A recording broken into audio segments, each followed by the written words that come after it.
শীত শেষ হইবার সাথে সাথে বেকারে ডাব খাইতে মনে ক। তো আজ গাঙ্গো বেকারে আজকে ডাব খাইতে মনে কইছিল একখানা। তো সবাই রেডি হয়ে গেছি, বাইক নিয়ে রওনা দিলাম ডাব খাওয়ার জন্য। আর এখান থেকে গাড়িতে উঠার সাথে সাথে রাহান জানি কি বলে আর হাসতেছে, আর তার সাথে আমরা হাসতে।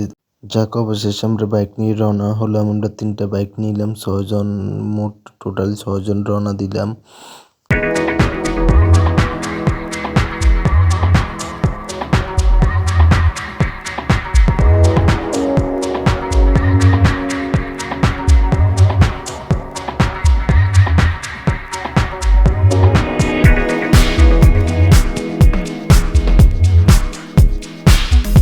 বাইকে উঠার সাথে সাথে আমরা একজন আরেকজন কি জানি বলতেছে, হাসতেছে। আর ইফাজে বলতেছে আমরা একা একা ভিডিও করে তারে দেখাই না।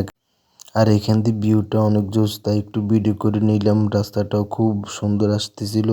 এরকম রাস্তার মাধ্যমে গাড়ি চালানোর মজাটাই আলাদা। অবশেষে আমরা তাদের বাড়িতে চলে আসলাম। আর এখানে দেখি যে হঠাৎ হঠাৎ কি সুন্দর সুন্দর গাছ, ছোট ছোট গাছ লাগাইছে। আর এখান থেকে যে ডাব গাছ দেখা যাচ্ছে, এই গাছ থেকে ডাবগুলো পাড়া হয়েছিল।